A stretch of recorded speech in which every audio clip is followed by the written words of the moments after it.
नमस्कार। Supreme court में न्यायाधीशों की कुल संख्या 34 से बढ़ाकर 38 करने के लिए राष्ट्रपति द्रौपदी मुर्मू के अध्यादेश जारी करने के बाद केंद्र सरकार ने भी अधिसूचना जारी कर दी है।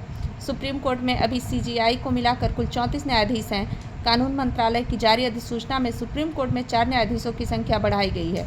इसके बाद सुप्रीम कोर्ट में सीजेआई सहित न्यायाधीशों की कुल संख्या बढ़ाकर 38 हो गई है।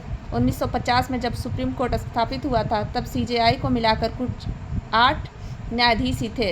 रविवार को राष्ट्रपति द्रौपदी मुर्मू के अध्यादेश मंजूर करने और केंद्र सरकार की अधिसूचना जारी करने के बाद अब संसद के मानसून सत्र में इस अध्यादेश को पारित करा के कानून में परिवर्तित किया जाएगा।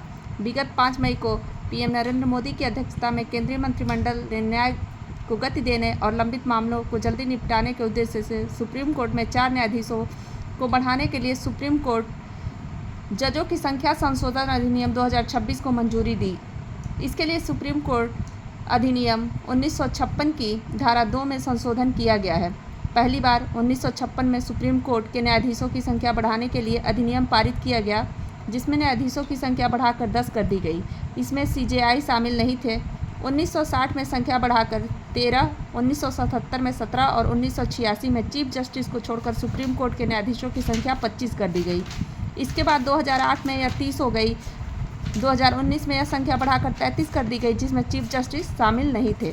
चीफ जस्टिस को मिलाकर 34 न्यायाधीश हो गए थे, जिसमें कि अभी 2 पद रिक्त हैं और अब 4 और न्यायाधीश बढ़ाए गए हैं।